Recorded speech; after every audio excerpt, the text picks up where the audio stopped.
Bom, boa tarde. Meu nome é Luciano, eu sou professor da USP Ribeirão Preto, na Faculdade de Filosofia, Ciências e Letras de Ribeirão Preto, tá? E eu venho atuando dentro de uma linha de pesquisa e diagnóstico óptico, venho atuando em algumas técnicas, como espectroscopia no infravermelho, espectroscopia Raman, espalhamento Raman e fluorescência. Então, aqui tem dois exemplos, ou seja, no primeiro caso é uma técnica onde se usa FTIR para auxiliar diagnóstico em lesões de patologia,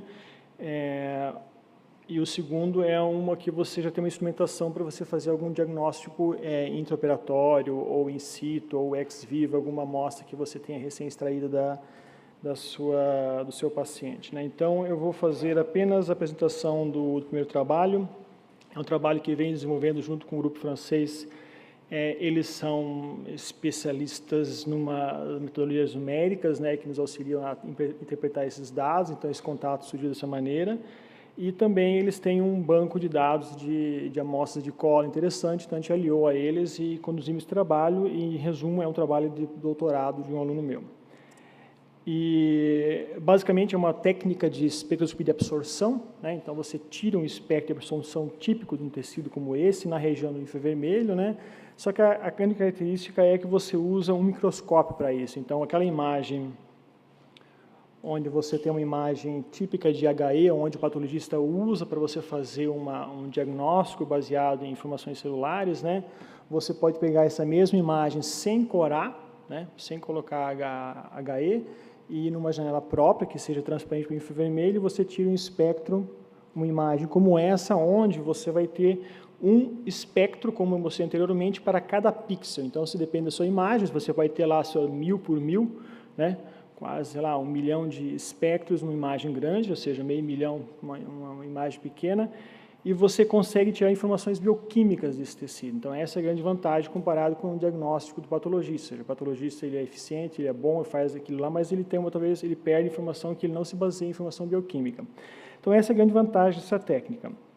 Então, você tem, por exemplo, para cada pixel um espectro como esse, e cabe agora saber analisar isso, saber tirar padrões, saber tirar informações que possam auxiliar algum diagnóstico de alguma lesão. E, nesse caso, seriam lesões inflamatórias, né, em processos, em lesões de colo, né, pode ser em lesões pré-cancerosas, né, pré-cancerosas mesmo, que você tem processo inflamatório associado, mas o foco principal é buscar padrões e tentar auxiliar de alguma maneira algum processo que possa vir a tornar um câncer, por exemplo, como doenças de Crohn ou colite ulcerativa. Em resumo, você adquire essa imagem, processa ela de várias maneiras, como você quiser, para você tirar ruído, para você remover parafina, se você tiver, mas você faz processamento, e depois você faz um agrupamento, ou seja, agrupamento por semelhança, vamos resumir dessa maneira assim, né? Você agrupa espectros semelhantes e depois você infere e consegue dar nome para aqueles espectros, ou seja, nomes, né, o significado daquele espectro, e aí você monta um banco de dados e depois você consegue buscar um modelo de predição, ou seja, você diagnosticar alguma outra lesão que você quer investigar, né? Então, vamos fazer passo a passo mesmo. Então, você tem vários processos numéricos, ou seja, esse método aqui, ele basicamente você utiliza para você remover ruído, ou seja, remover parafina, porque essa amostra ela é parafinada, então, se você tirar o espectro da parafina, você não consegue buscar bons padrões, né, características daquele tecido, então você tem que usar uma metodologia para você remover essa parafina. E o próximo passo agora é agrupar espectros semelhantes. O que significa espectros semelhantes? Ou seja, agrupar pixels que têm espectros semelhantes. Então, vamos imaginar que eu chego lá nessa amostra HE aqui, eu falo que eu quero separar isso aqui em 6 grupos de espectros. O que significam 6 grupos de espectros? Eu defino, do ponto de vista matemático, que eu quero separar em 6. Então, eu vou agrupar eles com 6 espectros médios, que seriam os nossos clusters, né?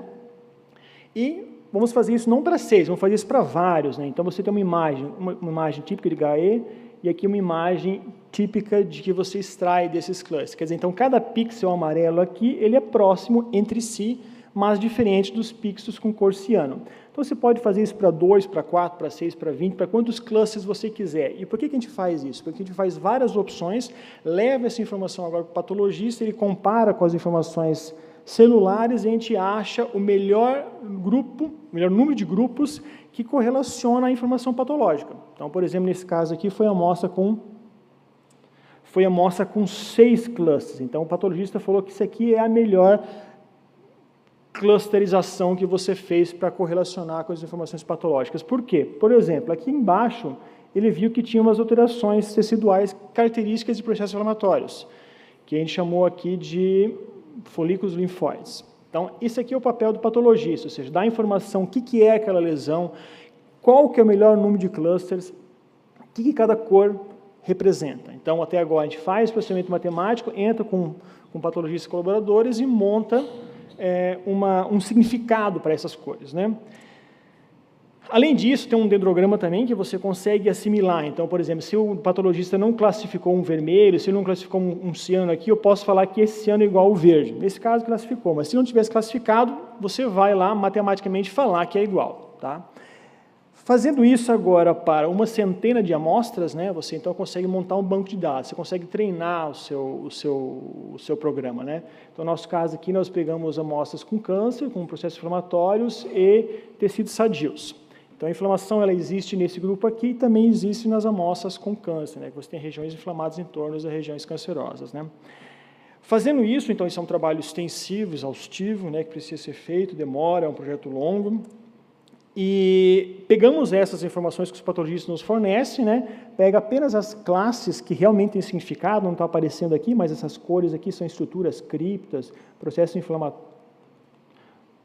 inflamatórios vermelhos. Então, fornece isso para o banco de dados, alimenta o banco de dados, e agora o próximo passo é você reservar algumas amostras que você não utilizou para construir o seu banco de dados, e você fornece uma imagem, apenas o espectro, né? Para cada pixel você vai ter o espectro, dizendo que você vai selecionar essas imagens aqui, vai fornecer para o banco, e esse banco vai te fornecer um diagnóstico sem a interferência do patologista, sem a interferência mais humana, vamos falar assim, né? Então, o que o programa vai nos fornecer são imagens típicas como essas aqui, né? Onde ele vai nomear essas cores, ele vai fazer uma estrutura de acordo com as informações do banco de dados, tá? E além dessa estrutura, significa o quê? Significa que esses espectros aqui laranja, eles são similares entre si e diferentes do amarelo, tá? Então, aqui você tem um exemplo com poucos clusters, 2 apenas, majoritariamente, né? E aqui você tem mais. E também ele vai dar um nome, se é inflamação severa, se é uma lâmina própria, se é muscular, se é esses linfóides, folículos, linfócitos, folículos, não sei como é que é em português, agora esqueci. Enfim, então agora, esse é o estágio que não tem muito resultado, mas ele fornece isso e não está dando muito certo. Que parte não está dando muito certo? O que dá certo é isso aqui, a estrutura. Se você mostrar essa imagem agora para o patologista, fala, patologista, ele acertou essa estrutura aqui? Essas estruturas verdinhas, esse azul aqui, ele acertou? Ele acertou. Ele está acertando, ou seja, você conseguiu treinar ele bem para diagnosticar, identificar as estruturas. Mas o que ele não está acertando é isso aqui, é esses nomes aqui, né? Então, essa região aqui ele até acertou, mas o que o patologista fala, isso aqui não é inflamação severa. Então, tem uma informação interessante que ele consegue acertar as bordas, as regiões, né? Mas não consegue acertar tão facilmente assim o que significa aquele tecido, tá? Como conclusão desse trabalho, então, é isso, ou seja, você consegue utilizar ele como uma ferramenta para fazer uma avaliação intratecidual, ou seja, para aquele tecido, e justamente ele consegue acertar a estrutura porque ele compara os espectros vizinhos, então você não tem uma variabilidade muito grande. Diferente de você falar que aquela região amarela aqui é um processo inflamatório, ele comparou com outras amostras inflamadas. Então, aí que ele erra. Então, o problema é que ele está errando, provavelmente, porque você está fornecendo amostras no nosso caso, são 100 e poucas imagens, ou seja, são quase 50 pacientes, então você tem pacientes diferentes, então você tem uma variabilidade muito grande de pacientes, e aí provavelmente está errando. Qual que é a solução disso? Otimizar o método, você tem vários parâmetros matemáticos que você consegue melhorar isso, então essa é a fase agora, assim, uma espécie de otimização. E outra coisa também que é o preparo de amostras. É um trabalho que foi feito parte no Brasil, parte na França, então o procedimento de preparar amostras de patologia é diferente, e se é diferente, a parafina é diferente, ela foi aquecida diferente, o fornecedor é diferente, o espectro de infravermelho é diferente. E aí você já tem um problema agravante. Isso foi possível de resolver, porque você monta um modelo envolvendo todos os espectros de parafina que você tem disponível, tá? E, bom, resumir rapidamente isso. E eu tentei apenas mostrar uma metodologia, a gente faz isso agora, vamos fazer isso para espalhamento Raman. Espelhamento Raman tem um problema que ele é um sinal um pouco mais ruidoso, que em FVM você pode aplicar a mesma metodologia. Então, é essa que eu trouxe aqui para mostrar hoje. Tá bom? Obrigado.